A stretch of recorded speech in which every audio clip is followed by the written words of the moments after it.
د تحصیل مندڼ په لرې پرته پسمانده او غریزه علاقه امازی کې د څاروو مرض ګډ شوی چې د علاقې مختلف کلي په خپله ولکه کې اغستی. څاروی ول وپړسېږي سم ډمامه شي او بیا چې کوم دی هغه پړسوب سره سره چې بیا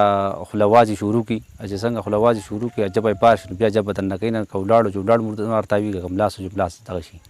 په ورځ دوو کې څاروی ختمېږي لږ. دغه مرض چې ورته ایچز ګلګوټو یا مقامي خلک ټوپکې وایي تر دې دمه ترې په نات چپړی او بټ کې تقریبا 19 څاروي مردار شوي او د زمیندارو په لکونو روپۍ نقصان شوی. رحمان نوم دی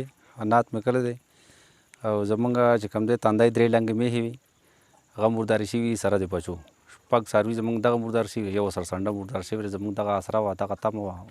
ماشومان خو دغسې سرې چای ته پاتې شوي. نات د کلي او یما نوم مې افضل خان دی جي زمونږ په دې مرض باندې زما یوه لنګه میښه او یوه جوټه دا پرون چې دی نو مړه دي او یوه لنګه میښه یوه جوټه مې د دې بل رور مړه دي یوه جوټه او یو سانډه مې د دې بل رور مړه دي دا یو سانډه یې دننه په دې تایي باندې پروت دی او یوه میښه زما دننه جي دا تاسو چې وکتله نو په دې تایي باندې سیریس پرته ده.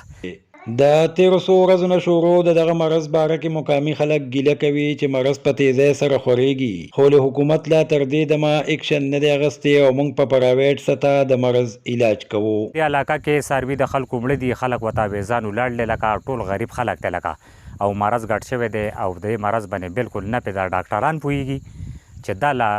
په زمونږ په پیړو کې زمونږ مشران دا خبره کوي زما مور ژوندی ده لکه و چې دا شی لکه موږ نه دي چې دا لا کم مرض دی لکه زمونږ جي د 18 لک روپو تاوان زمونږ وشو جي زمونږ نن اتمه شپه ده موږ لویه واړه په عذاب جوړه کړه لکه مطلب دا بس هغه ماشومانو ته هم خوب نه ورځي لکه خفګانونه دي جو بس دا میښې دي بس زمونږ خو دغه ذریعه و جي او مطلب دا چې بس په څوکۍ یو لکه خوبونه زمونږ لکه دغه شوي دي روک شوي دي د باقي څاروو ته ناسي او جي باقي څاروو ته لکه دا شو. د مرض په حواله د سیول ویټرنري هسپتال ناوګي انچارج سی وی ډي اختر علي قاضي وایي چې زمونږ ټیمان په علاقه کې لګیا دي ویکسین کوي هغوی وایي چې کوم خلکو څاروو له ویکسین کول هغوی ته شوي. اختر علي قاضي وایي چې د مرض نه څاروي د 8 نه تر 40 غنټو پورې مردارېږي د 8 غنټو نه والا تر 24 غنټو پورې دغه بیا چې دینو دغه شي ایکسپایر شي علاج یې ډېر لکه زه به دا وایم چې کیږي خو د نیش برابر دی د دې واحد حل دا دی چې زمونږ زمیندار وروڼو له پکار دي چې په اګست په میاشت کې د هغې نه مخکې چې دی نو د ایچ اس کم ویکسین چې کوم دی ایچ اس وي ورته موږ وایو چې هغه وشي خپلو څاروو ته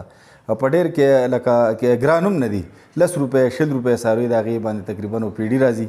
خو اوس چې کوم مرض دی نو هغه زمونږ چې کوم ټیم دی هلته کې په ملکا کې دی په پریوال کې دی په نګری کې دی په چروړی کې زمونږ چې کوم ډاکټران صاحبان دي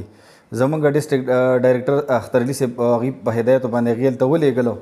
خو هلته چې کوم زمونږ زمیندار وروڼو نو هغې ورته وي چې موږ ځان لا پرایویټ ویکسین راغوښتي دی پرایویټ کسان لګیا دي موږ څاروو ته ویکسین زیات تر شوي دي